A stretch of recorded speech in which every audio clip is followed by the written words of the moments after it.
They say wild horses never approach humans unless something greater than instinct compels them.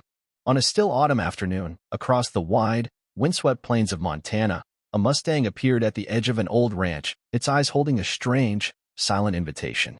Brian Mercer, a U.S. Army veteran who had recently returned from overseas deployment and buried his father just weeks earlier, couldn't explain why he followed the horse into the shadowed woods. But he did. At the end of a trail buried beneath decades of fallen leaves, he stumbled upon a forgotten cabin, weathered, collapsing, almost swallowed by time itself. And inside, something was waiting. A long-buried truth. A soul in need of saving. And maybe his own. But before we dive in, let us know in the comments where you're watching from. And if this story resonates with you, please subscribe and click the bell so you don't miss any of our future journeys. Brian had spent over 10 years in the Army, deployed in rugged war zones from Afghanistan to Iraq. When he was finally granted an honorable discharge, he felt both relief and dread. Relief, because he could finally escape the grinding pace of conflict. Dread, because he had no clear direction once back home, only the knowledge that his father, Walter Mercer, was gone. Walter had passed away from heart failure 3 months before Brian's return. The funeral had already taken place. Brian hadn't made it back in time, a fact that weighed heavily on him. His journey took him from one airport to another until he finally arrived in the rural outskirts of Elk Hollow, Montana, a small town nestled where the grasslands met dense pine forest. Just past the main road sat the Mercer Ranch.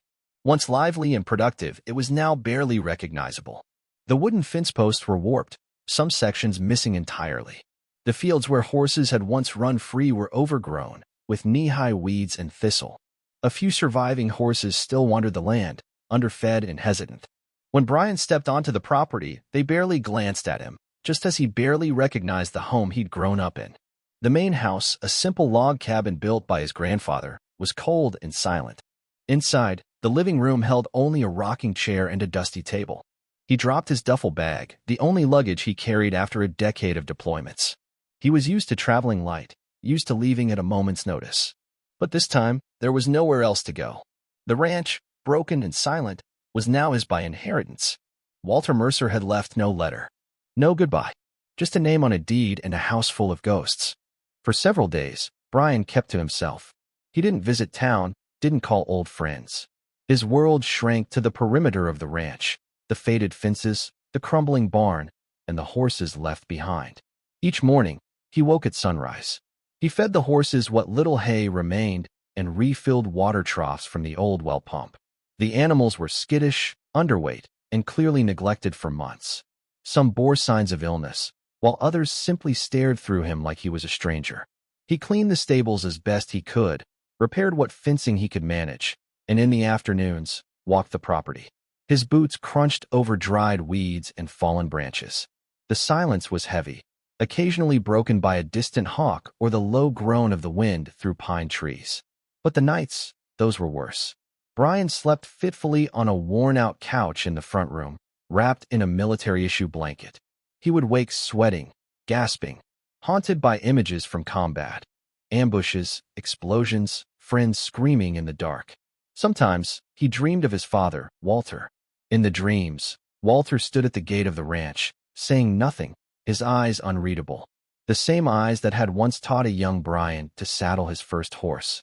The same man who had said little, loved hard, and worked harder. As the days passed, Brian began finding traces of the man his father had been. He discovered file folders filled with vet bills from over the years, carefully organized. Tucked behind an old toolbox in the garage was a photograph of Brian as a boy, grinning atop a pony. There were letters, too, official-looking documents praising Walter's breeding program, naming Mercer Ranch as one of the region's most respected for quality horses. Brian had never known. He'd never thought to ask.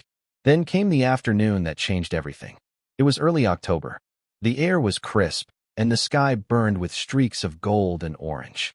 Brian saddled one of the stronger horses and rode toward the western boundary, where the Mercer property bordered the edge of a thick pine forest. The locals had mentioned coyotes and maybe even the odd wolf sighting. He wasn't sure how many of those stories were exaggerated, but he needed to assess the damage to the old fence. He rode at a slow canter, the horse's hooves swishing through high grass. Shadows lengthened. The sun began to sink. Near the forest edge, Brian dismounted. A long stretch of fence had collapsed entirely, broken boards scattered like matchsticks. He kneeled to inspect the damage when something stirred beyond the tree line. A shape moved, then emerged. A Mustang. Wild. Untamed. Untethered. It stepped out of the shadows, its coat a blend of chestnut and dust, mane tangled, muscles lean and alert. Its left hind leg bore a slight limp, an old injury, maybe, but its stance remained proud, ears upright, eyes locked on Brian. Brian's own horse snorted, uneasy. He laid a hand on its neck to calm it, but his focus never left the Mustang. They stood there, man and beast, still as statues. Wind rustled the pines. The Mustang didn't flee. Instead, it stared. Brian stepped forward. The Mustang let out a sharp, high-pitched neigh, neither a warning nor a cry of pain. More like a signal. Brian froze. Slowly, he raised both hands, palms open. A gesture he'd used countless times overseas to show he meant no harm. The Mustang didn't move. Its leg, though wounded, remained ready. But something else caught Brian's attention, an old rub mark near its withers. It had once worn a saddle. This horse had known humans before. Maybe it escaped. Maybe it was abandoned. But here it was, free, limping, and somehow waiting. Brian took another step. The Mustang tossed its head, but didn't bolt. Instead, it turned and trotted into the woods. Without thinking, Brian followed. He tethered his horse to a leaning fence post, grabbed a small flashlight from his coat, and crossed the fence line. The trail ahead wasn't clear, more memory than path. Dry pine needles crunched underfoot. The scent of earth and decay hung in the air. The Mustang moved ahead at a steady pace, glancing back every few yards to make sure Brian kept up. He whispered, "Where are you taking me?" Of course, there was no answer. And yet, the horse led on. They moved deeper into the forest. Twilight fell. Brian clicked on the flashlight. Its beam bounced across tree trunks and brambles. Still, the Mustang pressed forward, through a narrow slope, past a dry creek bed, weaving through brush. Brian had followed orders in war zones. He had navigated terrain under fire. Yet this journey, this silent trail behind a wounded horse, felt just as tense. There were no bullets, no enemies, just the whisper of pine branches and the soft thud of hooves in the distance. After nearly 30 minutes of weaving through the forest, the trees finally began to thin. The Mustang, still limping, still glancing back, led Brian down a shallow slope into a small hollow, choked with tall weeds and shadowed by massive pines. Then, as if stepping into another time, the woods opened into a clearing. There it stood, a cabin. It looked like something time had tried to erase. The wood siding was warped. The porch sagged at one corner. Ivy clung to the structure like a slow-motion collapse. A faded sign, barely legible, hung above the crooked doorway. Whitlow Ranch, 1946. Brian had never heard of any Whitlow family still living in Elk Hollow. The place must have been abandoned for decades. The Mustang, he was starting to call it Solace in his mind, let out 3 sharp neighs. They echoed in the clearing, eerie in the growing twilight. Brian tightened his grip on the flashlight. Something about this felt sacred, or haunted, maybe both. He walked closer. The front door bore a rusted lock. The frame was cracked, the hinges swollen from rain and rot. Brian pressed an ear to the wood. Nothing. No voices. No footsteps. Just silence. Still, he felt something. A presence. He knelt to inspect the lock. It was rusted, possibly jammed, but not freshly damaged. Then the smell hit him. A wave of must, mold, and something worse, sour, metallic, chemical. His gut twisted. Solace snorted behind him. One front hoof struck the ground hard, like a warning. Or encouragement. Brian looked at the door again. "I've come this far," he muttered. "Might as well see it through." He found a rotting 2x4 on the porch, tested its weight, then wedged it under the door. He shoved hard. The door groaned. Once. Twice. Then, with a crack, the latch gave, and the door opened just enough to let him squeeze through. He slipped inside. The smell inside was worse, oppressive. Stale air that had been sealed for years, mixed with mildew, rot, and something Brian couldn't quite place. The flashlight beam sliced through the gloom, revealing an overturned table, broken furniture, and cobwebs hanging like tattered curtains. Dust coated the floor. No fresh footprints. No movement. He crept forward. A narrow hallway stretched into darkness. The flashlight's beam swept across old wallpaper, peeling and discolored. Faded photographs hung on rusted nails. One showed a family, a man, woman, and 2 children, standing in front of this very house when it was new. Brian's chest tightened. He reached a door on the right, jammed. He twisted the knob, but it wouldn't budge. That's when he heard it. A sound. Faint. Ragged. A rustle. Someone, or something, was inside. His heartbeat thundered. He looked around, spotted a broken chair leg, and slammed it against the doorframe. Again, and again, the latch snapped. He shoved the door open, and staggered back. In the beam of his flashlight lay a woman, curled on the floor, pale, dirty, barely moving. Brian rushed in. Her clothes were torn. One shoe was missing. Her lips cracked, her skin clammy. He dropped to one knee, checked her pulse. Weak, but there.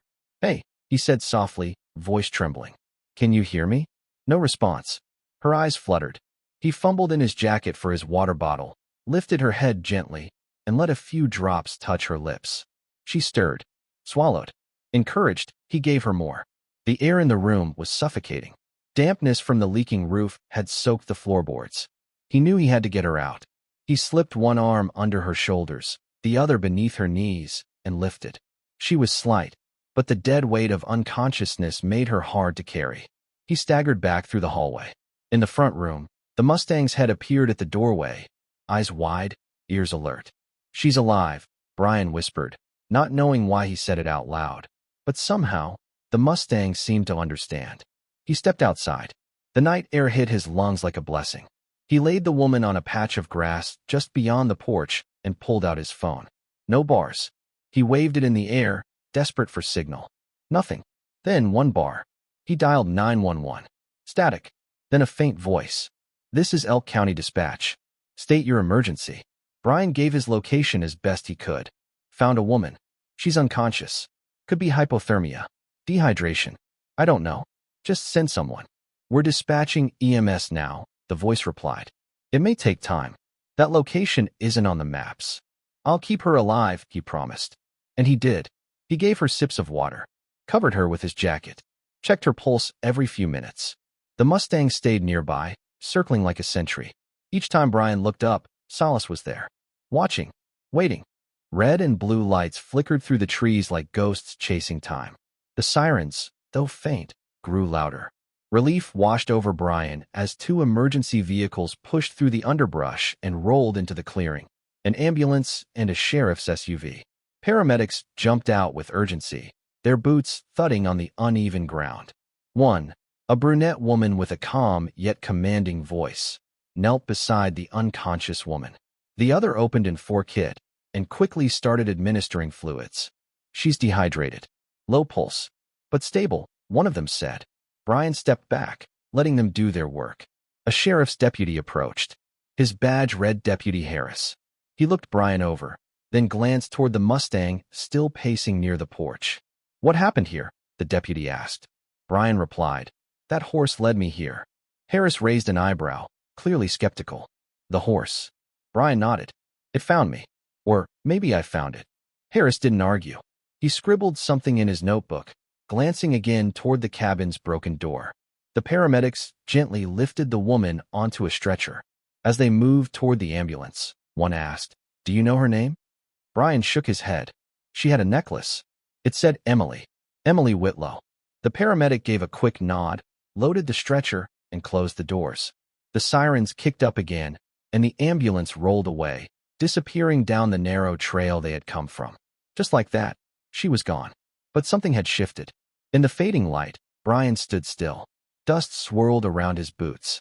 His breath fogged in the chill air. Then, Solace stepped forward. The Mustang nudged Brian's arm gently, its breath warm and real. Deputy Harris placed a hand on Brian's shoulder. "Hell of a night," he said quietly. "You did good." Brian barely nodded.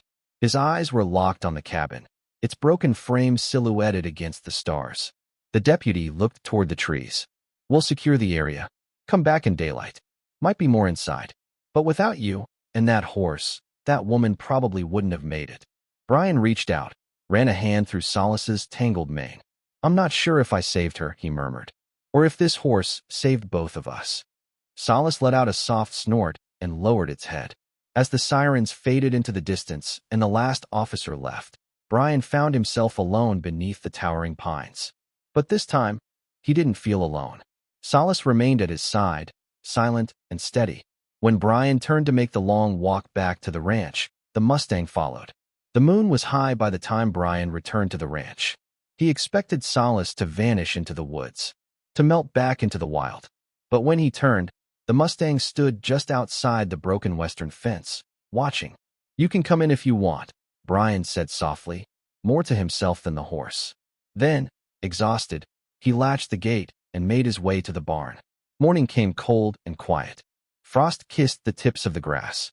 The sun had barely risen when Brian stepped out onto the porch and saw Solace, standing just beyond the fence.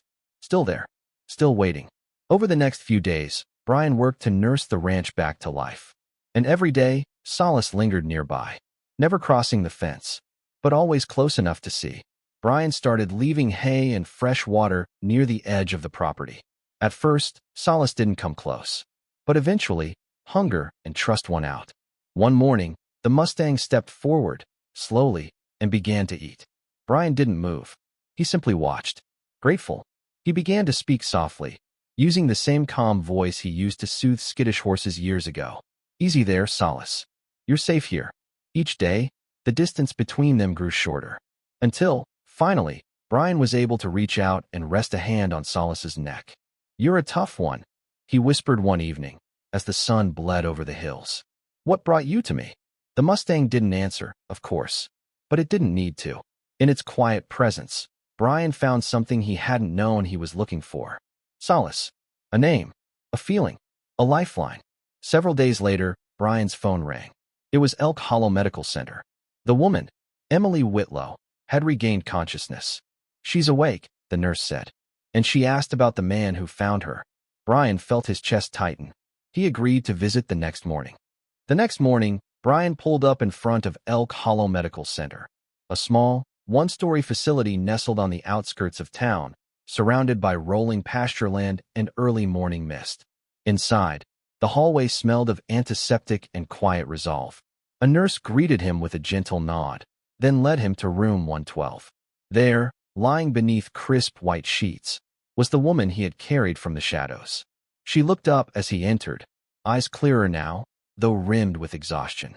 "You're the one who found me," she said softly, her voice rough from dehydration. "Brian Mercer, right?" He nodded. "I am. How are you feeling?" Her lips curved in a faint smile. "Alive, which is more than I expected." There was a beat of silence. "My name is Emily Whitlow," she said, her gaze steady. "And I guess you saved my life." Brian gave a sheepish shrug. "It wasn't just me. That Mustang. Solace, it led me to you." Emily blinked, confused. "A wild horse led you to the cabin?" He nodded. "I thought I was going crazy at first, but it kept looking back, waiting. Wouldn't let me turn around." Emily let out a small, disbelieving laugh. "That's how I got out? A horse?" Brian smiled. "One hell of a horse." Brian pulled up a chair beside her bed. The hospital window framed the pale sky, light drifting in over the quiet land. "So, what were you doing out there?" he asked gently. "That place, it looked like it hadn't been touched in decades." Emily looked away for a moment, gathering her thoughts. "My father passed a few months ago," she began. "After the funeral, I found some old letters in his attic. References to a ranch in Montana. He never talked about it, just called it the place that broke everything." Brian listened intently. "I did some digging," she continued. "Turns out the Whitlow Ranch belonged to my grandparents. But something happened, some kind of family dispute. My dad was disowned over an inheritance battle. He left and never looked back." "So you came here to find answers?" Brian asked. She nodded. "I drove from Colorado. Figured I'd spend a day or two looking through the place. But when I got inside, the wind slammed the door. It locked behind me somehow. My phone had no service. I tried yelling, but no one came." Her voice cracked. "I thought I was going to die in there," she admitted. "It got so dark, so cold. I don't even remember how long I was trapped." Brian's throat tightened. He remembered the smell, the silence, the way her body had felt, barely breathing, when he carried her out. "But you didn't die," he said quietly. "You're here. You made it." Emily looked up. Because of you. And that horse. They sat in silence for a moment. Then Emily spoke again.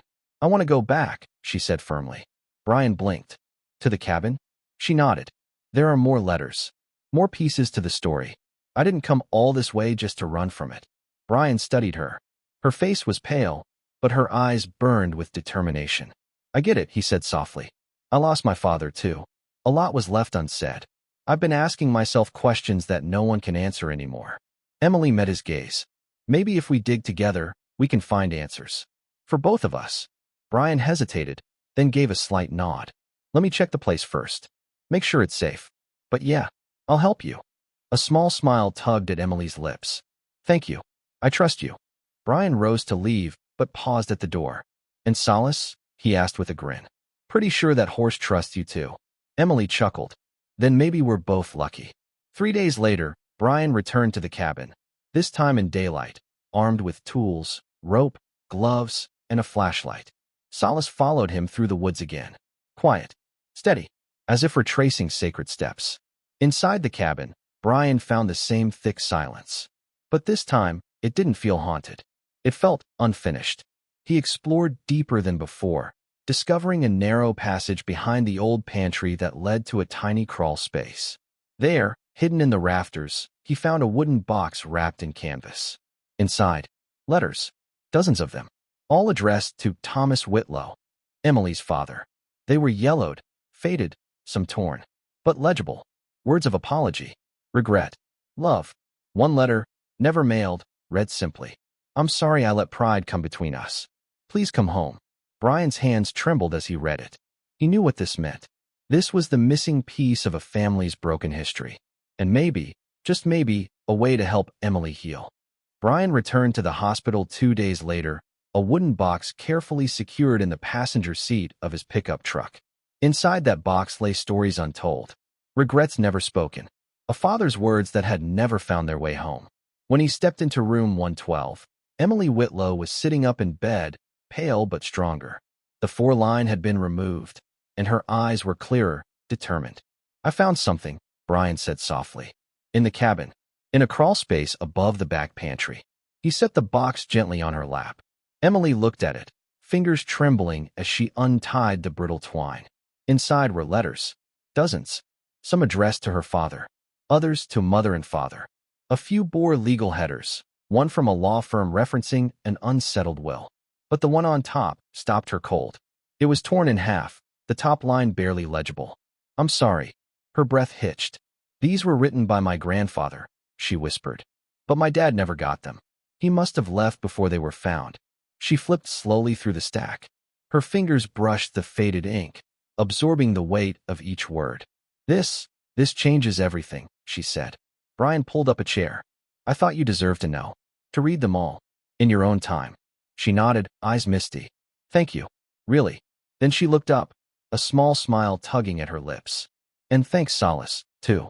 Emily was discharged from the hospital a week later. Before she could say anything, Brian offered. I've got space at the ranch. It's not fancy, but it's quiet. And private. She hesitated, then said yes.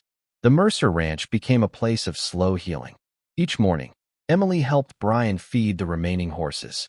Each evening, they sat on the porch with mugs of coffee, watching the sun bleed across the wide Montana sky. Solace became a constant, sometimes grazing beside the barn, other times standing outside Emily's window, ears pricked as if keeping watch. They didn't talk about everything. Not yet, but the silence was safe, comfortable. Emily spent her afternoons sorting through the letters, copying passages into a notebook, building a map of her family's fractured history.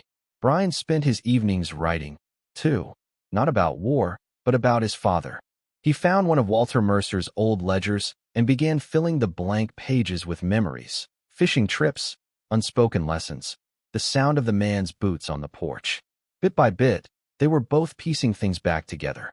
One foggy morning, Emily stood at the edge of the clearing where the old Whitlow cabin still sagged in disrepair. I want to fix it, she said. Brian turned. You sure? That place, it almost killed you.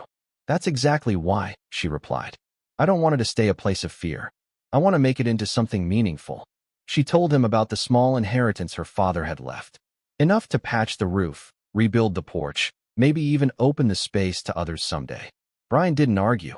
He simply picked up a rusted board, ripped out the nails, and dropped it into a wheelbarrow. If we're rebuilding, he said, might as well start now. As they worked day by day, Solace never left. The Mustang watched from the shade of the trees or wandered the edge of the clearing, tail swishing, ears flicking, eyes ever watchful. He never let them out of sight. Children from nearby Elk Hollow began to pass by the site, drawn by the tale of a magic horse that had led a soldier to save a stranger. They whispered and pointed, and sometimes offered the horse apples through the fence. Solace, with his tangle of mane and scarred hind leg, became something of a legend. At Clara's cafe in town, the waitress told newcomers, if you head out past Mercer's place, you might just meet the Mustang that saved a woman's life. Emily laughed the first time she heard that. He's more famous than either of us. Brian shrugged. I'm okay with that. Months passed. The cabin, once broken and hidden, was transformed. Fresh beams, new windows, a working fireplace. Inside, Emily created a reading corner with the old letters displayed in glass. On the mantel sat a carved wooden plaque. Whitlow's Haven, where memory finds peace. The day they opened it to the public, a handful of neighbors came with flowers, pie, and quiet respect. Brian wore a clean button-down shirt. Emily greeted each guest with warmth. Solace stood nearby, unhaltered, calm, regal. Children stroked his mane. Adults whispered stories. At one point, Emily gathered everyone in the main room and read aloud a portion of a letter, one written by her grandfather decades ago. I left not because I stopped loving you, it read, but because I didn't know how to stay. If you're reading this, I hope you found your way back home. No one spoke for a long time after. Then someone began to clap, and the rest followed. Winter came gently to Elk Hollow. The fields turned silver in the morning frost. The wind carried the scent of pine and chimney smoke. And under the pale light of December skies, the Mercer Ranch and Whitlow's Haven settled into a quiet rhythm. Emily spent her mornings journaling, often seated near the fireplace, a blanket around her shoulders and a warm mug in her hands. She was writing not just for herself, but for the past, for the father who never got to tell his story, and for the future, wherever it might lead. Brian continued restoring what he could: fences, water lines, the old barn. But his heart had found a new rhythm too. Slower. Kinder. And through it all, Solace remained. The Mustang never wandered far. He roamed the open fields freely, yet each evening, without fail, he returned. Sometimes to the porch. Sometimes just beyond the gate, ears pricked toward the cabin windows, as if listening to the echoes of stories being healed. One night, as a snowstorm whispered on the horizon, Brian stood at the fence, watching the stars emerge. He heard soft hoofbeats behind him. Turning, he saw Solace standing still, the wind tugging at his mane. I never thought I'd end up here, Brian said quietly. Didn't think I'd come back, or find peace. He reached out and touched Solace's neck. But maybe that's the thing about getting lost, he added. It's the only way to be found. Solace didn't move. He didn't need to. In the weeks that followed, Emily and Brian began to open the cabin to more than just curious visitors. They hosted quiet afternoons for veterans, people seeking peace, kids from local schools learning about Montana's history, and the story of a wild Mustang that brought two strangers together. On one visit, a young girl asked, "Is that horse magic?" Emily looked at Brian. Then she knelt beside the child and said, "He's not magic. He just knows where to go when someone needs help." The child nodded like it made perfect sense.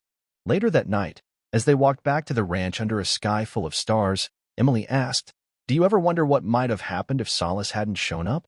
Brian looked out across the moonlit fields. "All the time," he said. "But then I remember, he did show up. And somehow, so did you." Emily reached for his hand. They stood there, two survivors, no longer lost, carrying stories that mattered, even the broken ones. And Solace? He remained nearby, not as a pet, not as property, but as something else. A companion, a guardian, a witness to the healing of two lives. Final scene, full circle. One spring afternoon, as the snow melted and the pastures turned green again, Brian wrote the final page in his father's old notebook. He signed it simply. "For Walter Mercer, I finally came home."